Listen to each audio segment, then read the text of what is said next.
Okay, hello everyone. I am Dave Vallejos and right now I will be teaching you about IMG. Ano po ba yung mga benefits ng IMG?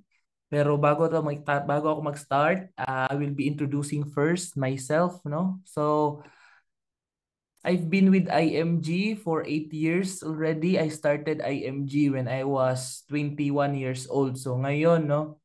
I just turned 30 years old. Dati akong seaman. No? So seaman pa ako dati nung nakilala ko tong IMG, and typical seafarer, wala talaga akong knowledge about financial education, kung saan ko ilalagay yung pera ko, yung kinikita ko dati sa barko. So ang nangyari, no, wala akong naipon and marami kaming utang.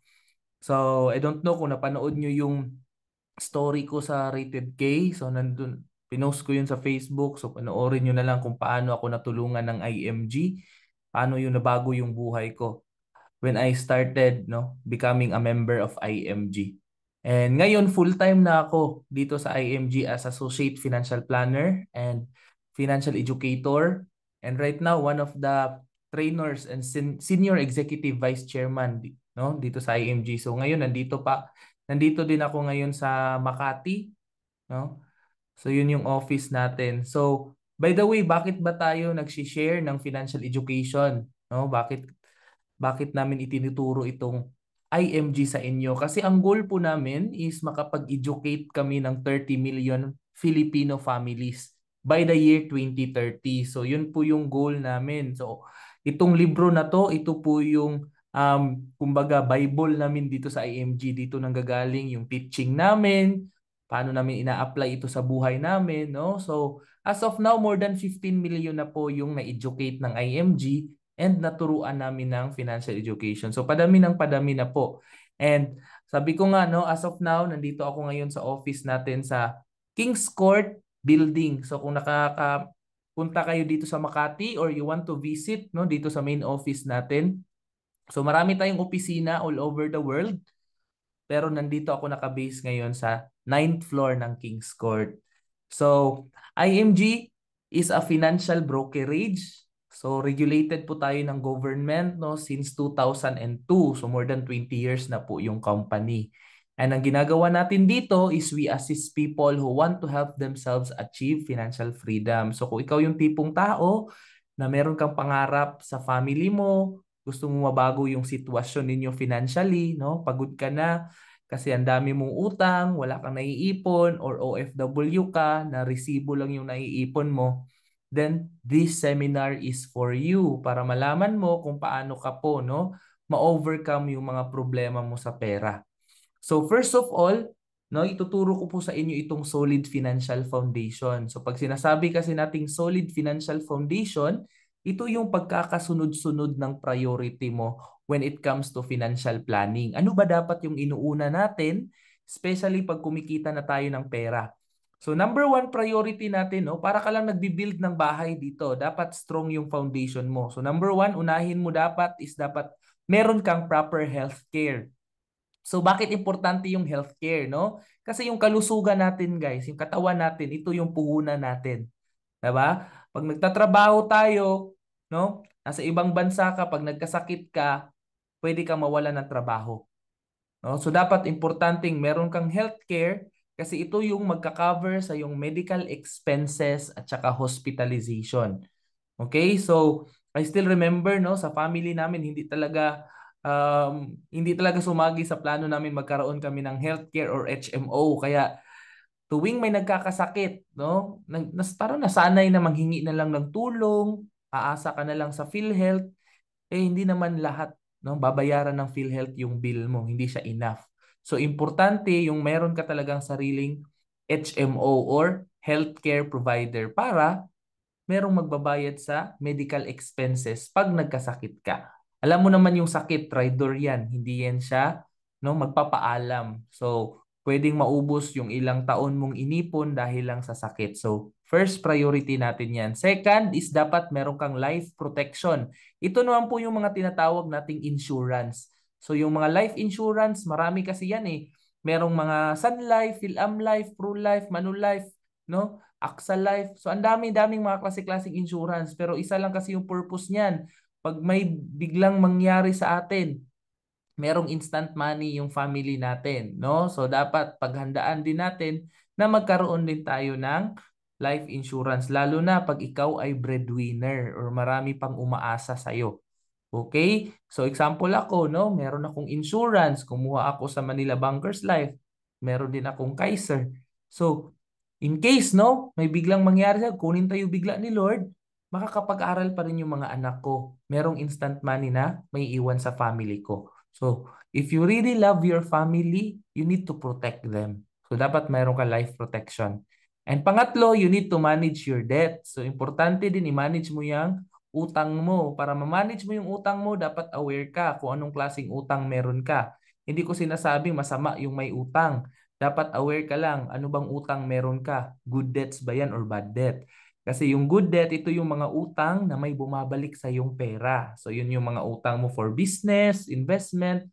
Pero yung mga bad debt, yan yung mga utang mo sa luho. Mangungutang ka para luho, sugal, 'di ba?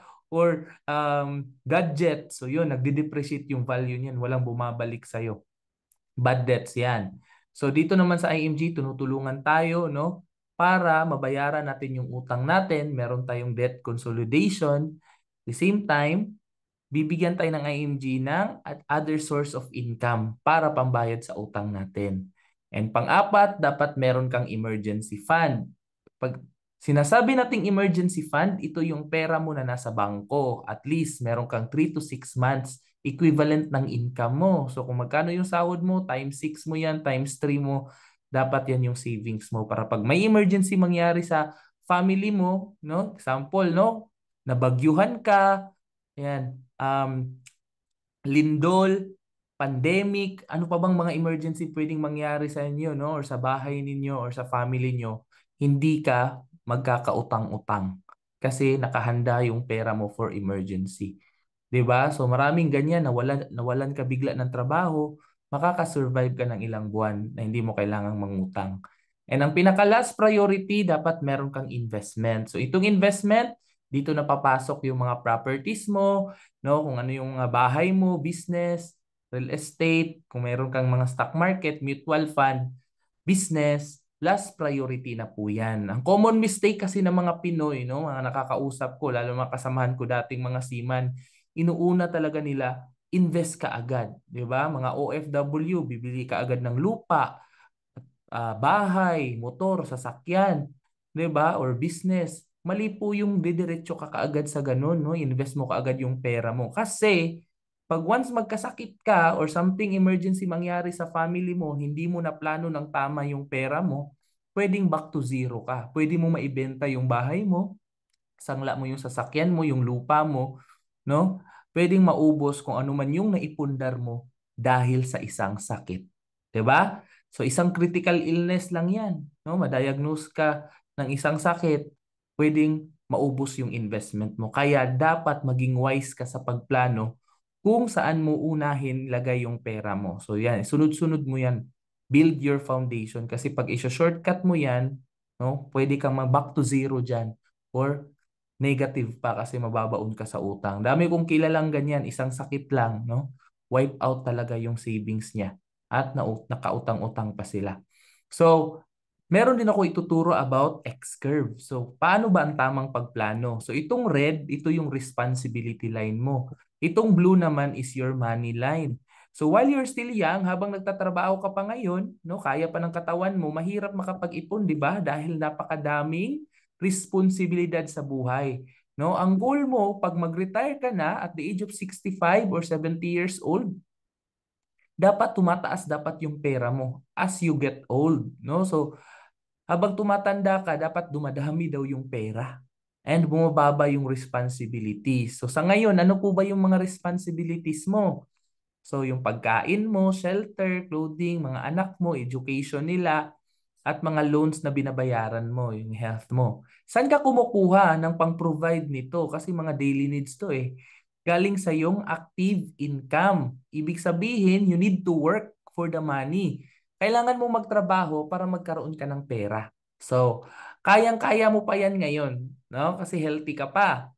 Hindi ka pa matanda. Pero pag once tumanda ka, dapat meron ka ng passive income. Ano naman yung passive income?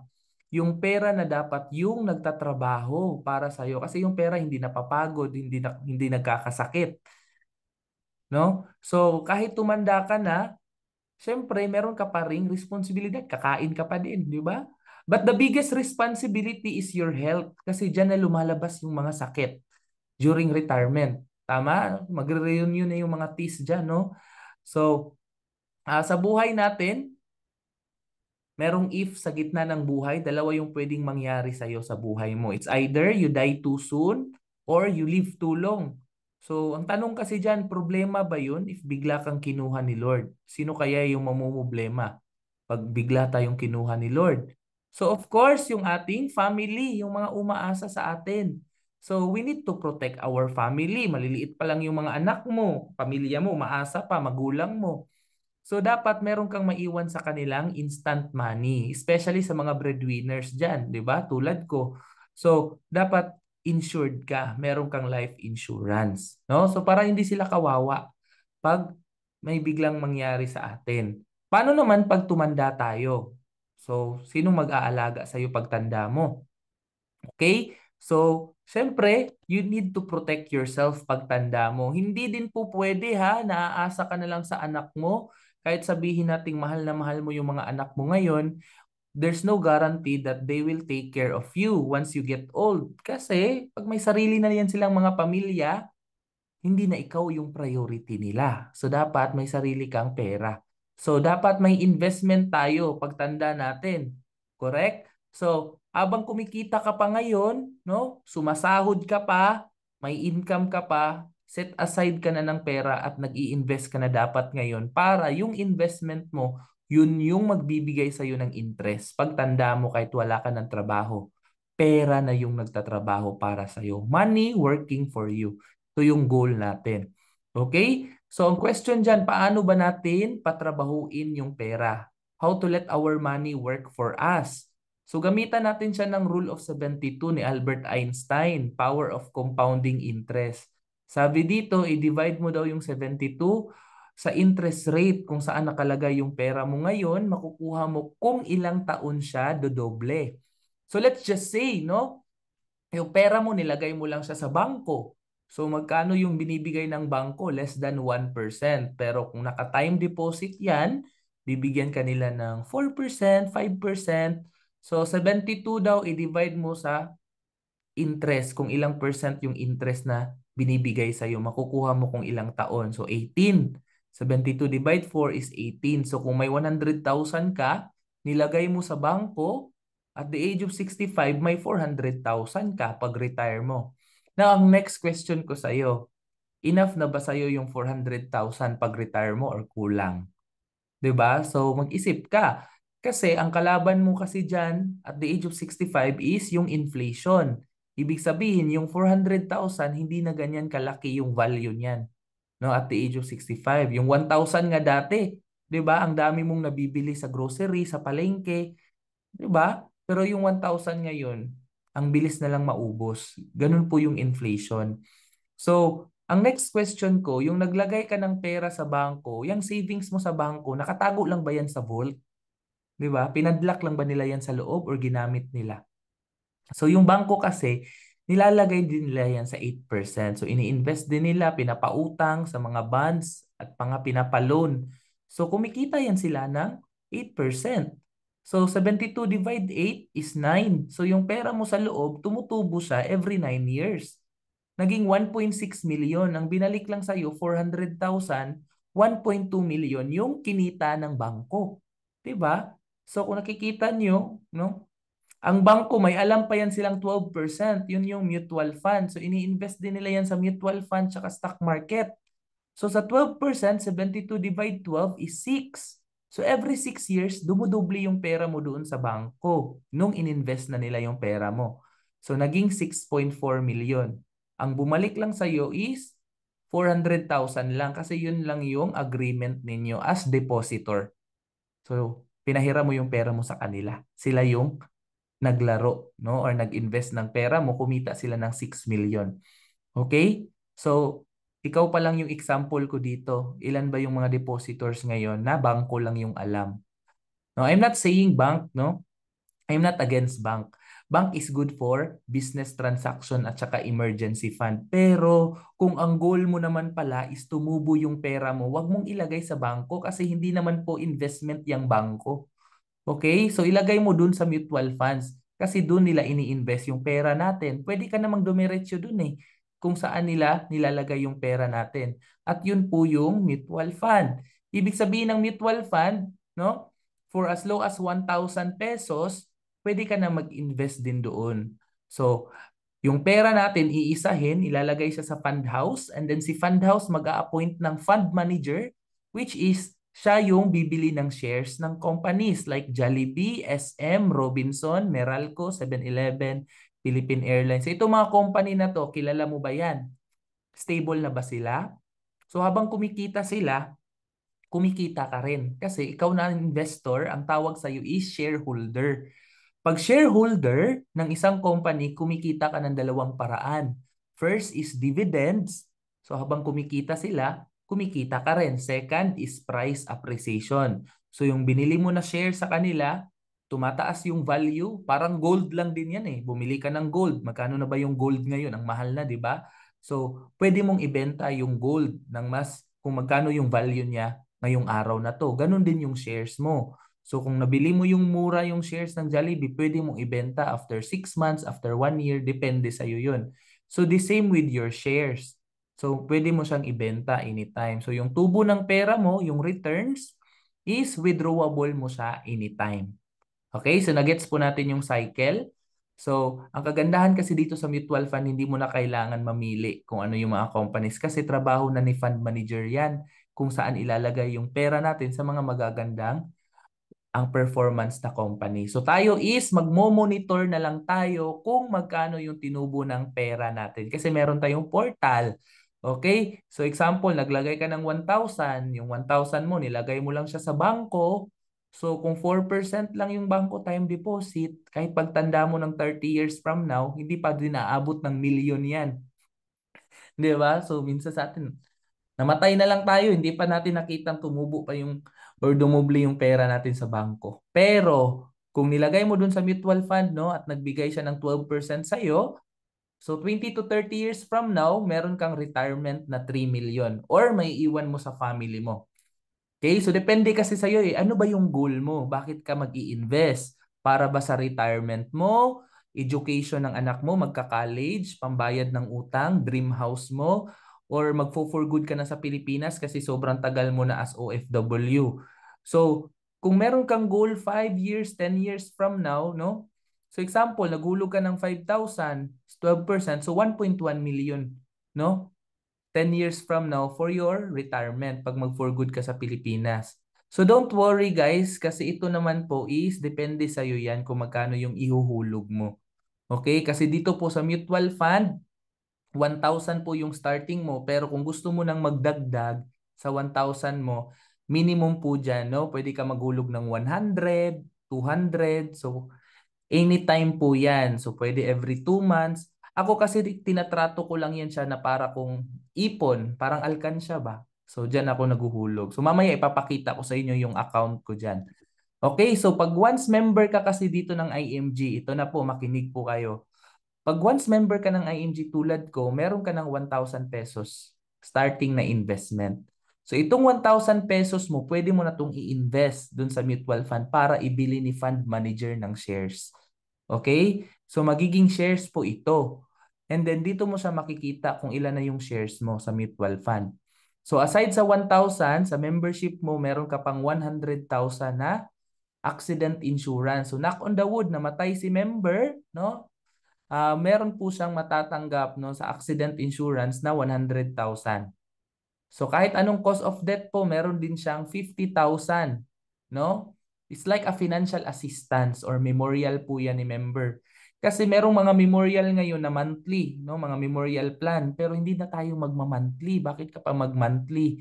One-time payment lang itong membership mo. May 50,000 ka nang magagamit sa memorial.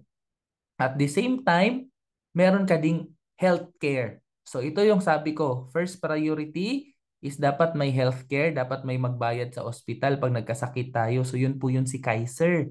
Kasi si Kaiser po yung ating HMO or health card, 7 years mo lang siyang huhulugan. So, pag naghulog ka dyan, pag naka 1 year ka na dyan, no, ito na yung benefits mo. Meron ka ng hospitalization, yearly check-up, like annual physical exam sa ihi, sa dugo, x-ray, ano pa yan, sa heart mo, ECG. Ayan, ipatest mo na yan, no? I-avail mo na yan, libre lang yan.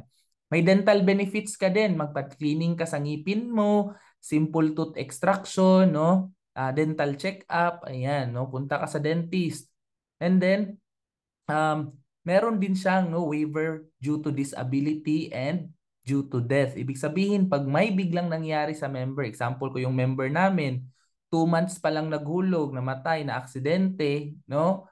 So magiging fully paid agad yung 7 years and then matatransfer na yung Kaiser, yung family na yung makakagamit, beneficiary niya. So fully paid, transferable po yung Kaiser. So hospitalization covered na din kung kailangan mo magpa-hospital. Basta mga private po ha, pumunta ka sa private na hospital. So, meron naman tayong listahan po dyan, no? Lalo na sa mga probinsya. And then, kasama na din yung hospital room, of course, no? Hindi ka makikipagsiksikan dun sa charity kasi meron kang sariling room. Ayan. And then annual benefit limit. So kung depende kung ano yung plan i-avail mo, yun din po yung limit ng hospitalization mo. So, and then insured ka din for 20 years. So hindi lang po sakit kasi meron ka din pong life insurance dito. So ibig sabihin, sabi ko nga po, no, pag ang member natin sa Kaiser kumuha ng Kaiser, namatay dahil sa sakit or sa aksidente, meron pong malaking pera na matatanggap yung family. So, like 500 to 1 million. No? Depende sa plan. Mamaya ipapakita ko yung table. And then, ito, maraming hospital po. More than 12,000 doctors and 2,000 hospital clinics. And 9 Kaiser Medical Centers po si Kaiser. So malaking company talaga si Kaiser as a healthcare. Kaya partner siya ng IMG. Ang kagandahan lang sa Kaiser, kompleto na siya. So 3-in-1. So if we die too soon, meron na siyang instant money for the family kasi may life insurance na siya. And kung magkasakit yung Kaiser member, meron na din siyang hospitalization. So alam nyo guys, pag pupunta kayo ng hospital, priority po nila yung may mga health card or HMO. Yun pong unang tinatanong, may health card ka ba? Kasi kawawa po tayo pag um, private hospital tapos wala tayong HMO. No? So priority yung may mga health card. Pag tumanda ka naman, pag retire mo, 60 and above ka na, meron ka ding investment kasi no, meron pong money back guarantee si Kaiser ha. So pag hindi ka po na hospital, hindi mo siya nagamit ang hospitalization within 7 years, ibabalik po ni Kaiser yung nahulog mo na 85%. Okay? So meron siyang money back. At saka tumutubo yung pera mo sa Kaiser ng 10%. So hindi po sayang. Okay? Ito lang po yung ipon na walang natatapon. Kasi aside sa transferable, pag tumanda ka, pag namatay tayo, pag nagkasakit tayo, bayad tayo, no? So kahit anumang senaryo ng buhay, saan man tayo papunta, may solusyon si Kaiser. So mamili ka lang kung anong plan. Meron namang 2,000 pesos, 3,000, 4,000, 5,000, no? Depende po yan sa edad. Yan yung minimum na plan. Ako, dumiretso ako dito sa K100. Ito yung kinuha ko dati when I was 21 years old. Naghulog ako ng 5,800. So, pero meron na akong coverage. Meron akong 60,000 hospitalization, libre lang siya yearly. Meron akong 900,000 life insurance, no, lalo na pag accident, something happen sa akin. Ito yung sinasabi kong malaking perang matatanggap ng family. And then meron akong withdrawable na pera. So after 13 years po, so maghulog ka ng 7 years, tapos maghihintay ka ng 13 years, mawi-withdraw mo na yung 1.1 million. So ito na yung magagamit ko, no? Depende na kung anong plano mo sa pera mo. Pwede mo na siyang i-withdraw. So meron siyang money back. Okay? So may babalik na pera sa iyo. So yun yung kagandahan sa kanya. Kung wala mang nangyari sa atin, hindi tayo nagkasakit, hindi tayo namatay, meron pa ding matatanggap. Nagkasakit man, may matanggap. Namatay man, may matanggap pa din. And transferable siya up to 4 beneficiaries. So, family, mga anak mo, asawa mo, ilagay mo sa beneficiary. Okay? So kasi natatransfer sa kanila, sila na yung makakagamit at sila na yung magki-claim sa insurance. Okay, so isa lang po yan si Kaiser ha sa mga benefits ng IMG. Balik tayo sa benefits ng IMG. Meron ka ding libreng iframe. No? Pag IMG member ka, dalawa po yan sa isang taon. Meron tayong libreng assistance sa ating lawyers.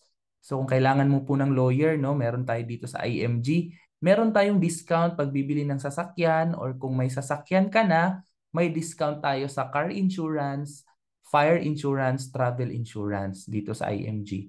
And memorial service natin may mag-aasikaso kahit saan man tayo, si Everest po yan. And no, unlimited yung check-up mo sa Kaiser Medical Centers. So kung IMG member ka, discounted din yung family mo ng 20%, no, sa mga laboratory. Ayan, meron din siyang mga CT scan, no, MRI, ayan, sa mga Kaiser Medical Center. Okay, so discounted din tayo sa Palawan Pawn Shop, okay, sa mga IMG transaction, and at the same time sa real estate pag bibili tayo ng mga property. And ang good thing dito, pag IMG member ka, magkakaroon ka din ng extra income kasi magkakaroon ka ng business. So dito po, pag member ka and interesado po yung mga kaibigan mo or family member mo, no, sa benefits natin, pwede nyo po silang i-refer para po maturuan sila ng trainer mo. Pero magkakaroon ka din ng commission doon.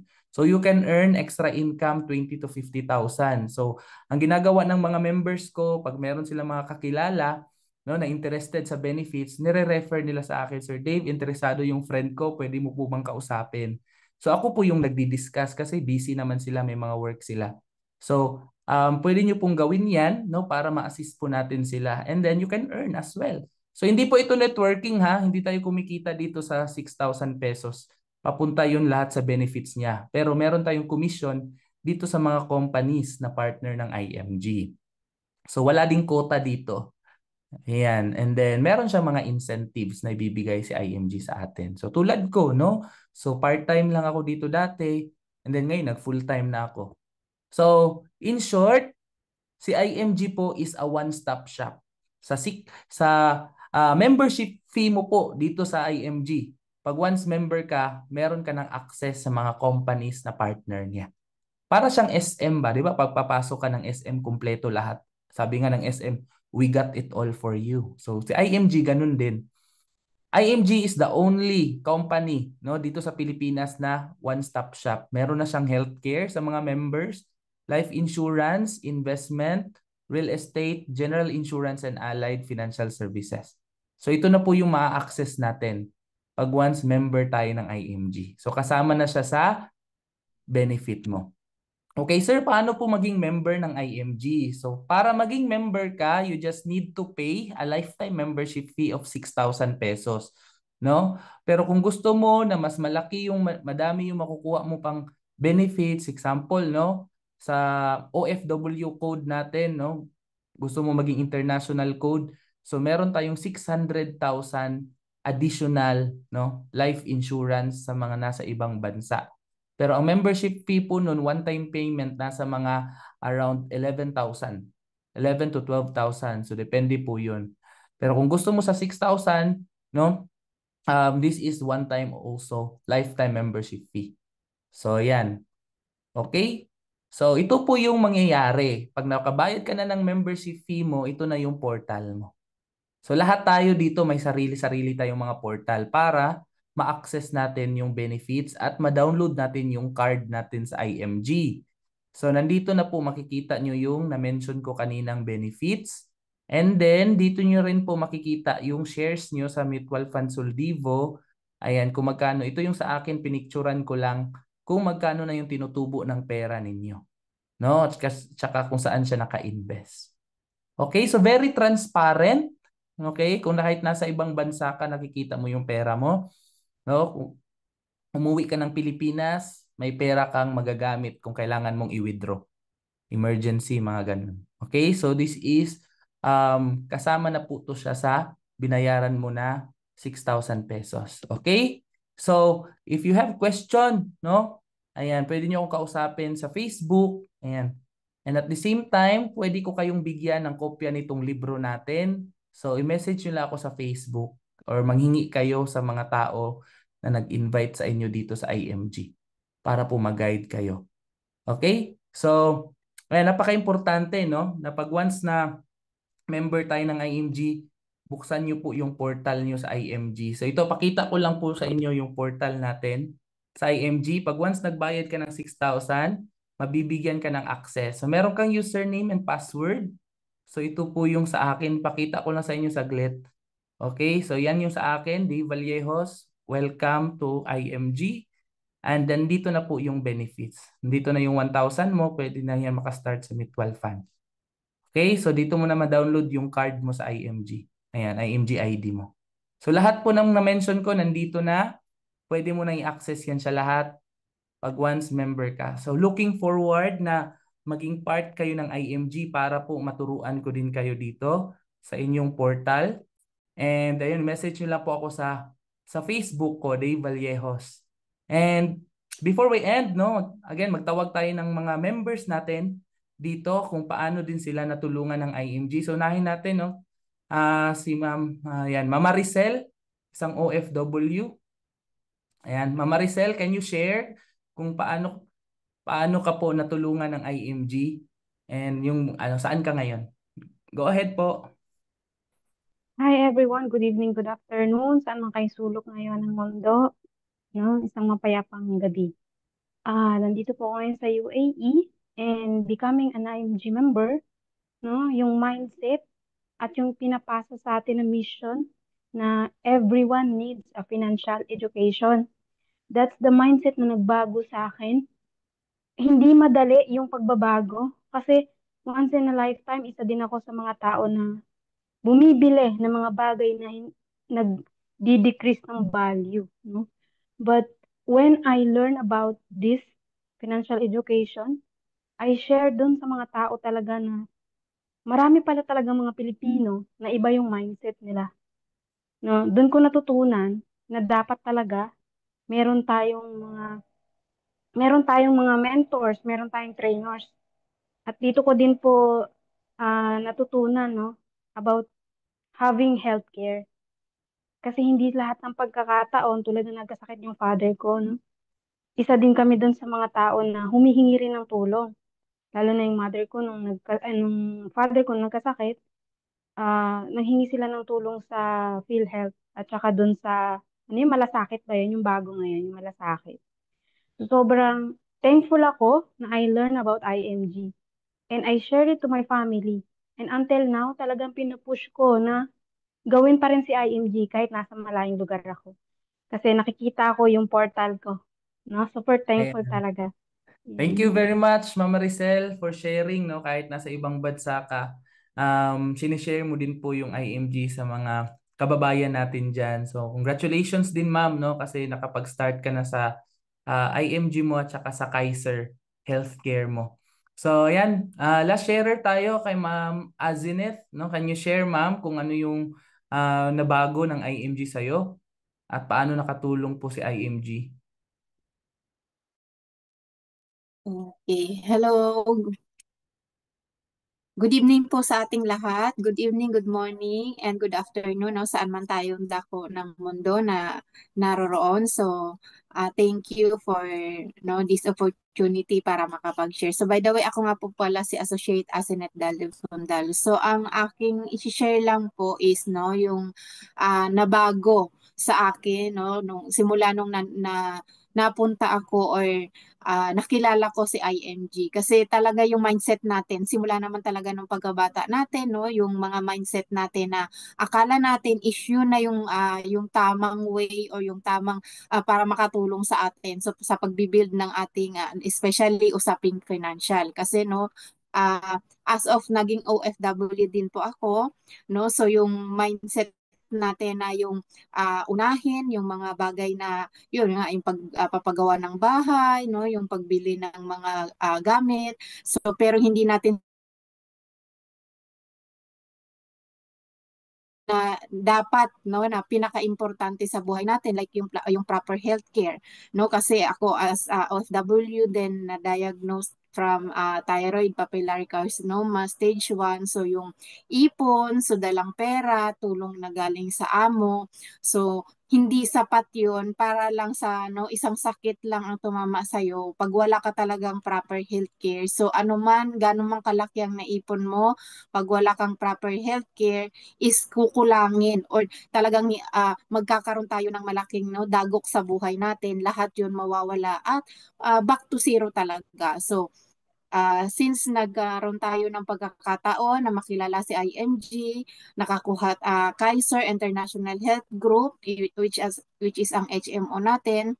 So ito yung nagpapatuloy ngayon para ma-continue natin, especially sa akin yung gamutan, yung mga laboratories, annual physical exam, monitor my health. So malaking tulong po pag meron tayong HMO. So si Kaiser po ang makakatulong sa atin yan.